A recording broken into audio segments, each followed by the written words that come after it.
floodplain ecology. And guess what? His expertise has recently been focused on the San Lorenzo River project. So therefore, he knows about what's going on down in Santa Cruz. And one of the things they've been working on is poor Branciforte Creek. You know, Branciforte Creek really is one of the major, has been historically one of the major ways that fish can get back up from the ocean, up river, stream, creek. Well, guess what? It's a cement box. And they're trying so hard to help make it better. So, yay, Justin, he's going to talk about the Branciforte Flood Control Channel fish passage, and we're grateful that you are here. Thank you, sir. Is there a pointer here? I saw Kristen.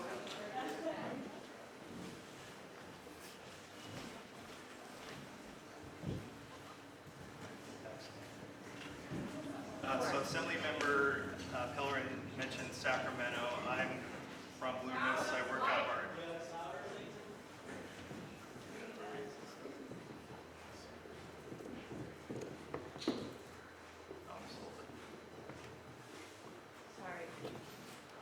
Assembly Member Pellerin mentioned Sacramento. I'm based out of our Sacramento office. I live in Loomis.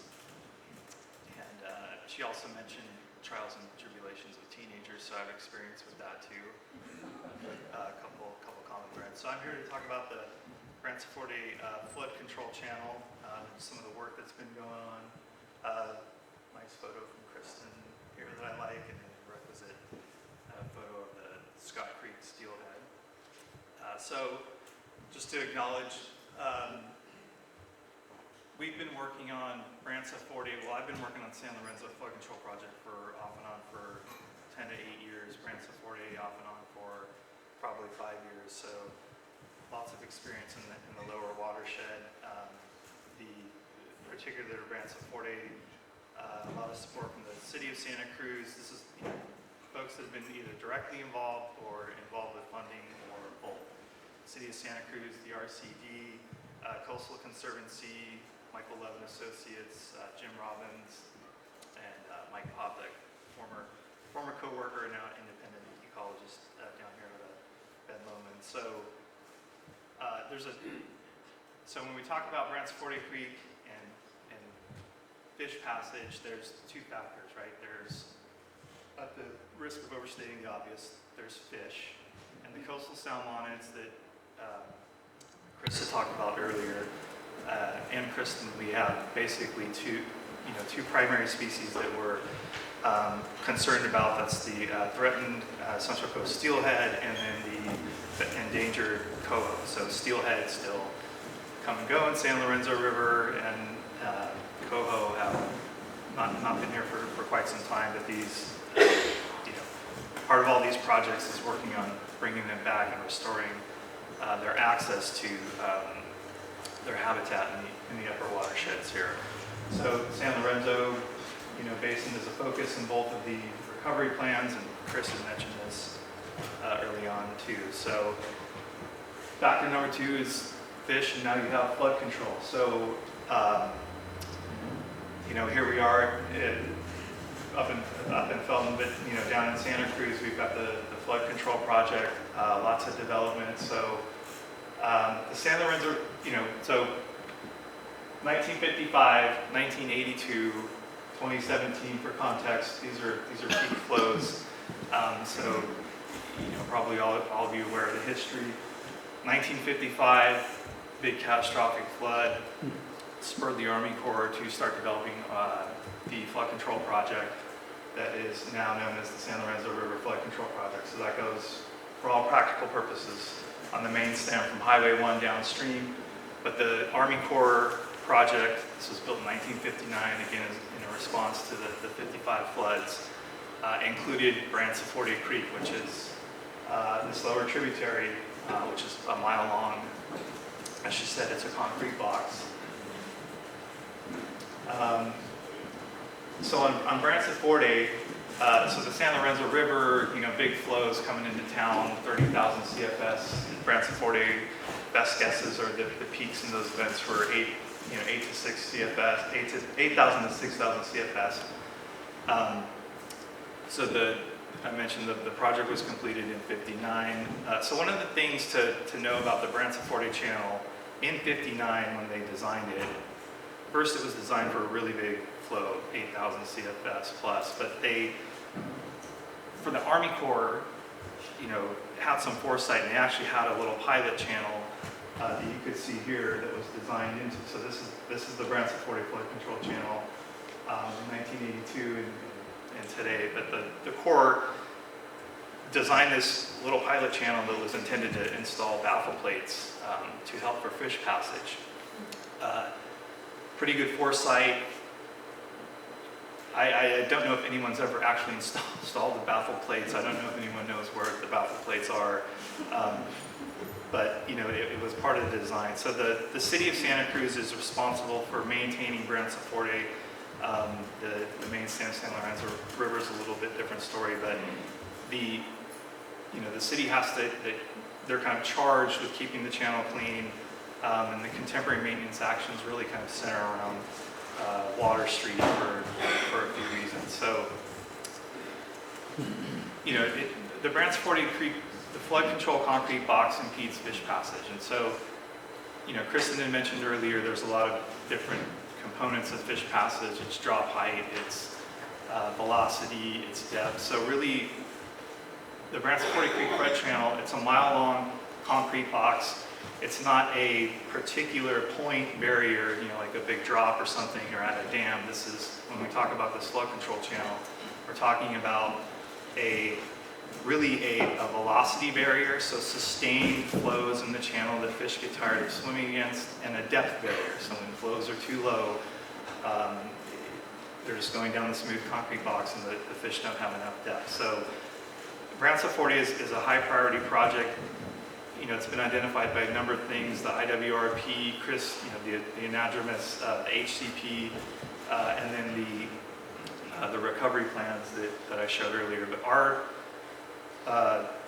our work has stemmed from the renewal of the city's maintenance permit from CDFW, and then more recently from the RCD to fund feasibility study work. So the last two bullets there, as part of the city's maintenance, the second to last bullet is part of the city's maintenance agreement with CDFW.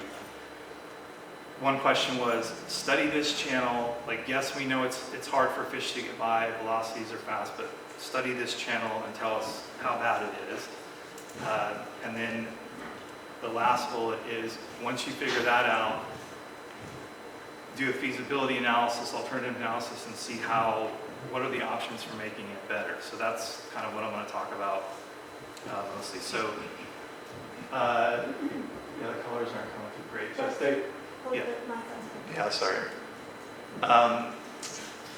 So this is just kind of the Branciforte channel, zoomed in through the city of Santa Cruz. So there's really kind of, for all intents and purposes, there's 4 parts of this channel. There's a transition structure up here at the top end where the natural channel transitions into the flood control channel.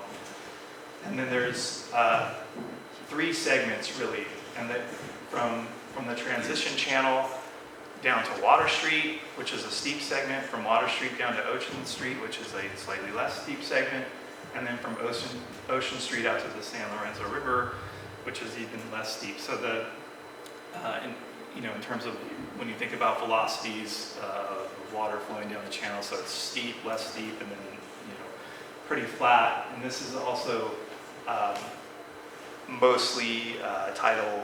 You get depths going up to the Ocean Street Bridge just from the tide, so fish passage isn't as much of a concern down there. So I've already kind of talked mile-long channel.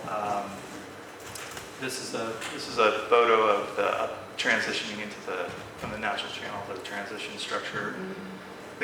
So the Army Corps designed this for 8,000 CFS. The current capacity is really only about half of that. So I'll kind of come back to this profile in a few more slides, but one of the interesting things is this is the height of the flood wall. And so it's kind of got this, opposite thing going on here, which is, talk to the core, it's like a super elevation thing of how the flow goes, but no one really can explain to me why there's a dip in the flood wall up here by Water Street. And so this is a profile too showing the segments, the transition structure, steep, less steep, and flat. And so part one of what we were doing was just looking at fish passage, studying fish passage as best we can, and really this gets to the charge of assessing what's the condition as best you can tell. We don't have, Chris had mentioned the pit tag arrays going in on Branciforte Creek, which is pretty exciting, but we don't really have a lot of empirical data with fish. What we have is hydraulic models that we can combine with fish models. So this is a lot of work done by our friends at Michael Levin Associates. So we basically, to model this channel, we took, this is like how big the fish is. So these fish models can basically sample imaginary fish from these size distributions. And the key thing for the fish, like in Branciforte, is they can only, this axis is how fast they can swim, and this axis is the time until they get tired. So, a fish that's swimming at 3 times its body length, so say it's swimming at 6 feet per second, well, it can only swim that fast for, not even a couple minutes before it gets tired and it needs to rest. So 6 feet per second in the flood control channel happens pretty quickly at pretty low flows. The water gets moving. So these fish fatigue really quickly, and they can't go 200 feet without getting tired, let alone an entire mile. So we ran through a bunch of hydraulic modeling. So we put water in the model space down this channel, and we route imaginary fish up this channel. So we pick some flows. This is like an example of the high flow, so 300 CFS. Again, we don't have a lot of empirical data on the fish, so this is the best we can do. We say, given the hydraulics and given these fish swimming abilities, how far do the fish get up? So I'm not really going to go, this is a little hard to see, but basically these dots, these purple dots represent when fish are getting tired in this channel and they're getting fatigued and can't swim anymore. And so here's Branciforte, downstream, upstream, fish are swimming up. So you could see in that steep part, this is where kind of most of the fish are getting fatigued and are unlikely to make it all the way through, really regardless of the body size. So this is just kind of a summary of that work. We did 2D hydraulics with Mike Levin Associates, particularly the fish realms model. Basically looked at a range of flows, and so at the low end, there's no depth throughout most of the channel. At the high end, it's a little bit, it's more of a gray area. Steelhead may have 10 to 50% excess. Coho, I might get the numbers wrong there, but coho, they're a little less successful because they're not as strong of a swimmer. And then at the high flows, it's a complete velocity barrier. So that was kind of the gist of what came out of that initial analysis was, for the most part, at low flows, it's too shallow. At really high flows, it's too fast. Somewhere in the middle, it's probably deep enough, but they may or may not get fatigued, kind of depending on the size of the fish. So juvenile, we looked at the same thing, but it was just looking at depth. So juveniles are interesting because a lot of the times the fish passage projects are just focused on adult passage, but here, as we've heard earlier, we are also interested in juvenile passage, and why that is because, particularly for steelhead, is they're born in the upper watershed, they swim down to the lagoon typically, or estuary depending on the condition. They will like to rear down there, but some rear in freshwater, some rear in the lagoon.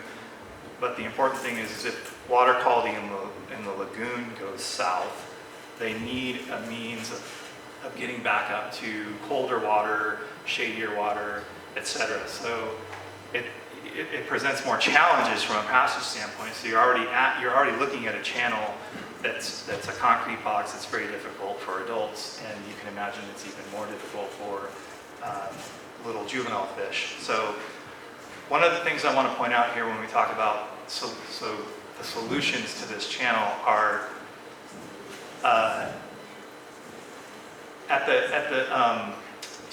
when the lagoon's closed, so now there's a culvert, it's kind of a managed system now. So when that lagoon is closed or the culvert is being managed, the water level is up around 8 feet. So if you're a little fish that wants to get up, you can actually come all the way up to about Water Street under that condition. And this is also about the downstream elevation of the San Lorenzo River at a high flow. So under high flows, an adult fish can come up to about Water Street, probably without much issue at high flows.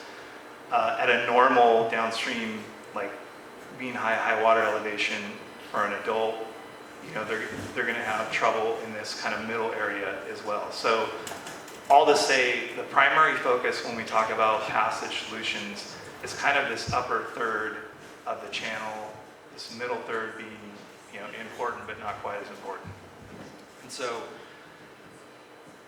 we did the analysis, we kind of quantified how hard, yes, it's hard for fish, we kind of know where it's hardest, and so then what? So what are the solutions to help improve passage in the Branciforte channel? So we looked at a feasibility assessment and alternatives analysis with the primary goal of facilitating adult and juvenile passage, and also this is a key kind of constraint is that we can't decrease the existing capacity of the channel, and so the Army Corps that's pretty kind of mandated by the Army Corps, and complete the project at an attainable cost.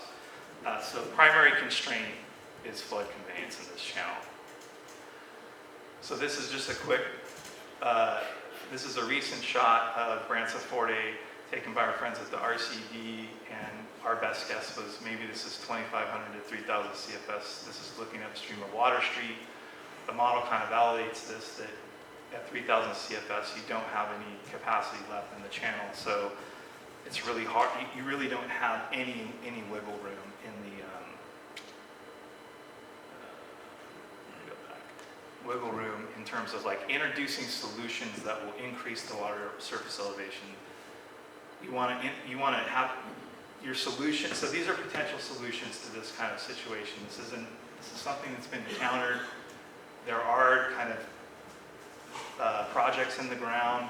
This is Mission Creek at Santa Barbara, so this is a good example of a similar kind of situation. This was constructed, I think, 3 or 4 years ago, so we have some data from there. Mill Creek in Walla Walla, Washington, similar thing. It's a concrete channel. Basically, you introduce things, elements in the channel to slow the water down. So that's why you see these big articulating or concrete blocks. These forms that are really kind of rough.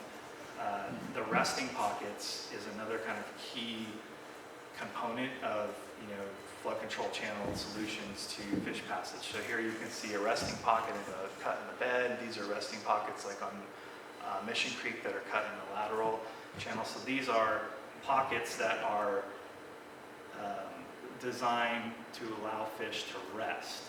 Like you kind of get these eddying flows. So we have kind of the book criteria and some of the criteria we have from other projects.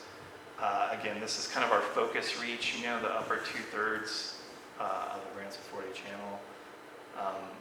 We went back to like a one-dimensional modeling approach here because this next second phase, I should say, the first phase was city funding via the permit requirements, really. The second phase of funding was from the RCD, Williams Coastal Conservancy via the RCD. And so we looked at basically kind of variations on a theme. I mean, it really wasn't like a whole set of different alternatives. It was like, can you make a 5 to 7 foot different fish channel that's rougher with resting pockets, or with resting pockets and you raise the wall? You know, the section I showed you, it's the short section where you don't have any capacity, so maybe you can, you know, put things in the channel that make it rougher, give places for the fish to rest, and if you, you know, raising the flood wall along a mile-long channel is a pretty big endeavor, but if you can just do this little segment kind of upstream of Water Street, you know, maybe you have a flexibility to, you know, for fish passage options. We looked at the as-built channel with or without baffles. I won't go into that, but like the baffles don't really do anything from a hydraulic standpoint. So these are just drawings of you know, stuff we, you know, this is basically showing the new, you know, you'd cut a new pilot channel, you have resting pockets or you don't. And this was actually, you know, it's a pretty simple, seemingly simple concept. So like, make it, you know, put a bunch of, you know, one of the CFW senior fish passage engineers that worked earlier with us on this, and he's since retired. His first drawing of this was called Rocks in a Box, and I always kind of gravitated toward that term. So this is like, the concept is rocks in a box. So for Branciforte, you would basically lower that pilot channel by a foot, widen it, you know, kind of surgically, you know, implement, you know, these roughness elements in the channel, the rocks, and maybe have resting pools, you know, maybe not, and the flood wall raise. So we have some work from the LA River. So the engineer, the lead engineer from this actually works for us now, which made me really happy and made my job easier. But we were able to leverage a lot of these relationships between, this is, okay, if you're a fish that's this big and you're this species and the water is this fast, this shows you the space, how far apart you'd have to space these areas to rest, right? So if you're, yeah, so this kind of helps you pick an assumption here, and it kind of helps you figure out, do we have to have these pools every 80 feet, every 100 feet, and that really kind of, at this level of, you know, we're kind of trying to do, kind of make the highest and best use of the Coastal Conservancy funding to kind of move this forward, right? Like, hey, yeah, the channel's a problem. Let's kind of move the ball forward and figure out what are our kind of viable options. So that's what we're kind of doing here. The pockets, you know, the spacing is important from like trying to get a you know, and at the end of the day, you really kind of want to know how much this stuff's going to cost. I mean, you can imagine going into the Branciforte flood control channel in this highly constrained environment. This is not a cheap project or a cheap endeavor. And so these are, these are just some of the results that we did. Again, we kind of went back to a simplified version of modeling, just to kind of make the money go a long way. And here's kind of where some of the excitement tends to wane, is like when you look at the, you know, the total cost of doing some of these alternatives, which are like widening, you know, making a rough channel, putting in resting pockets, doing a wall raise, and you know, these aren't out of thin air. We did a pretty good probable cost, but we also compared it to you know, cost estimates for Corte Madera, Mission Creek, and Walla Walla, and you kind of get this unit, like it's this much per linear feet to design and construct. And so, you know, at the end of the day, it's, you know, this is like a $15 to $20 million project to take on the flood control channel in Branciforte. Now this is all the way down to Ocean Street, so, and these are very conservative estimates. So you could right out of the gate say, well, we're just going to focus upstream of Water Street, right? So you can almost right out of the gate value engineer this down by half. But, you know, like Chris had mentioned, and Kristen had mentioned, I think there's, you know, this is a pretty, you know, we're at a time where there's a lot of money for fish passage, you know, particularly from the federal level. And so I won't go through our scoring system, but we kind of normalize this. Everybody likes, you know, 100% is the best. So we kind of, the cost wasn't really dramatically different. Like once you're into that channel, like your cost is is going to be high. And so the best alternative to kind of progress is this 7-foot wide roughened channel with a wall raise and with resting pockets. And so you know, we feel pretty strongly that can work. There needs to be a lot more work on actually progressing this into like, you know, conceptual design and an engineering level feasibility assessment. But we have a lot of examples from other, you know, Corte Madera Creek, Mill Creek, and Mission Creek in particular, where they're starting to collect data on both fish and kind of the hydraulics in these features, and that, you know, you can leverage that type of information to further design. So kind of the next steps would be, you know, advancing the concept and, you know, funding, obviously. So we're currently working with the, you know, the city and the RCD. There's an Army Corps Continuing Authorities program, which is a means to get federal funding to improve core projects for improvement of the environment and aquatic ecosystem restoration. So we do have folks from the Corps that have come out to Branciforte and have looked at it, and that ball is rolling on the Corps cap. But also I know that, you know, Daniel at the RCD is also hustling for WCB and CDFW funding for fish passage on this. So those are kind of the next steps, and I think the Corps, there's money there, but it's also the Corps, so there's a little bit of a slippery slope. And that's all I got. Wow.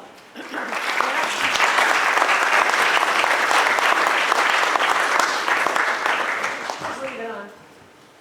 So questions? Yeah, Chris. Thank you. Great presentation, Justin. I just wanted to add, there's the funding side of things.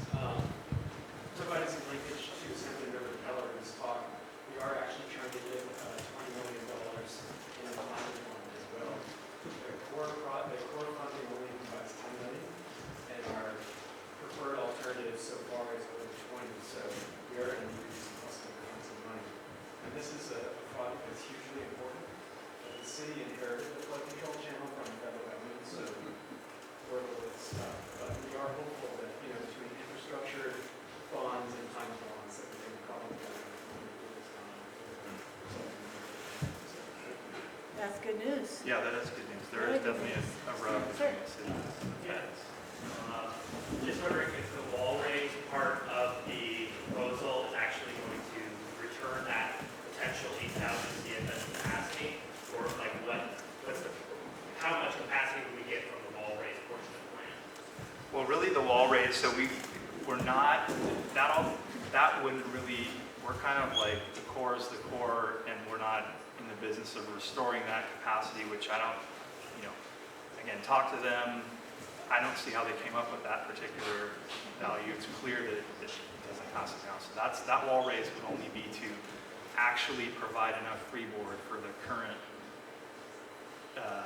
flow at that location. So it's just really kind of, there's no freeboard there right now, obviously. So it's kind of giving you freeboard, and since there's none there now, it's giving you a little bit of leverage to make, have a little more flexibility in your solution in terms of like something that will help the fish and raise the water level a little bit. Who knew a freeboard would be a good thing? Don? Everybody know what freeboard Yeah, is? Chris Middleton and I walked that entire channel back in 2000, and what we noticed was that in every bin in that flood control channel, sediment had deposited and filled up the entire channel, including the middle trough, all the way across. So you didn't mention sediment in your presentation. How are you going to make sure that these structures just don't fill up with sediment? And if they do, who's going to maintain this channel afterwards? I mean, you got an estimate of how much to build it, but if it fills up with sediment every bin, then it completely nullifies your effort. So they've dealt with that a lot in the other projects and the other examples, particularly on Mission Creek and Santa Barbara, which has a lot more sediment. But so we're partnered with the city, working with the city, and I probably didn't highlight it, but one of the outside of the goals, fish passage, flood control, and no increased maintenance burden on the city, right? So we can't really increase the maintenance burden on the city in terms of like money, really level of effort. So it all comes down to design. How do you design around the sediment? But sediment really, it's not that big of a problem in Branciforte. I mean, it's a concrete box, so that upper third rarely accumulates much sediment. Between, Water Street and Ocean Street, you get some sediment, you get some vegetation growth. The city has pretty easy access. The sediment tends to accumulate like on the channel wall, like at the toe of the walls. And then the lower third, which just kind of fills in because of the tide level, right? We've already determined like that's not really an issue for passage. That can kind of just stay the same, and the tide comes up and fish can go, and you've got these windows. Sediment is a concern, obviously, and we'd be part of it, but in this particular channel and setting, it's not a huge concern, but it is something that the city would have to be comfortable with in terms of like how they would maintain this, if it would be different than what they do now, substantially. Yes. Pool spacing? Louder. For the resting pool spacing, is there any concerns about predation from above or from land-based predators? Lines. Yeah, I mean, you go in the flood control channel, there's definitely, egrets. The resting pool, that's really kind of like a high flow like feature, so I don't, it wouldn't be any deeper really than like the channel that you cut in there. So, yeah, fish aren't really hanging out in this channel, I guess. Like, they're either, adults are kind of up and gone, juveniles are kind of up and gone, so it could be something to consider. But. Any others? Yes. I don't have a question at this time, but could you go back to slide 11, please? Slide 11.